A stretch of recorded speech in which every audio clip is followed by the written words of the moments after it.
26 आईनी तरमीम के लिए कौमी असेंबली और सीनेट में किसका पल्ला भारी। 26 आईनी तरमीम के लिए कौमी असेंबली और सीनेट में किसका पल्ला भारी। आईनी तरामीम की मंजूरी के लिए हुकूमत को मजीद कितने वोट दरकार है। उन दिनों मुल्क में सुप्रीम कोर्ट के जजिस की रिटायरमेंट की उम्र में इजाफे से मुताल्लिक मुमकिना आईनी तरमीम पर हुकूमत और अपोजिशन में तकरार जारी है। आईनी तरमीम की मंजूरी के लिए सीनेट और कौमी असेंबली से अलग अलग 2/3 अक्सरियत दरकार होती है।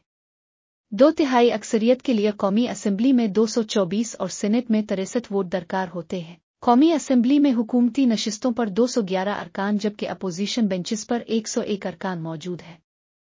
ऐसे में अगर हुकूमत आईनी तरमीम लाना चाहे तो इसे मजीद 13 वोट दरकार होंगे। कौमी असेंबली में पाकिस्तान मुस्लिम लीग नून के 110, पाकिस्तान पीपल्स पार्टी पार्लियामेंटेरियन के 68, मुत्तहिदा कौमी मूवमेंट पाकिस्तान के 22, इस्तेहकाम पाकिस्तान पार्टी और पाकिस्तान मुस्लिम लीग काफ के 4, पाकिस्तान मुस्लिम लीग ज़िया बलूचिस्तान अवामी पार्टी और नेशनल पार्टी का एक रुकन है। इसी तरह कौमी असेंबली में अपोजिशन नशिस्तों पर सुन्नी इत्तेहाद काउंसिल के 80, PTI हिमायत याफ्ता 8 आज़ाद अरकान, जमीयत उलमा इस्लाम के 8, बलूचिस्तान नेशनल पार्टी, मजलिस वहदत अल मुस्लिमीन और पश्तूनख्वा मिली अवामी पार्टी का एक रुकन अपोजिशन बेंचों का हिस्सा हैं। आज़ाद हैसियत से मुंतखब होकर मुस्लिम लीग नून और मुस्लिम लीग काफ में शमूलियत इख्तियार करने वाले एक रुकन भी अपोजिशन नशिस्तों पर हैं।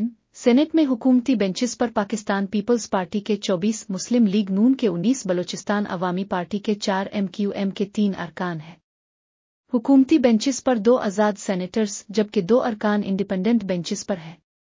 यूं ऐवान बाला में उनकी मजमूई तादाद चून बुनती है, इसलिए आईनी तरमीम के लिए हुकूमत को मजीद 9 वोट दरकार है। सीनेट में अपोजिशन बेंचेस पर PTI के 17, GUI के 5, ANP के 3, सुन्नी इत्तेहाद काउंसिल, मजलिस वहदत अल मुस्लिमीन, बलूचिस्तान नेशनल पार्टी और मुस्लिम लीग काफ का एक सेंटर है।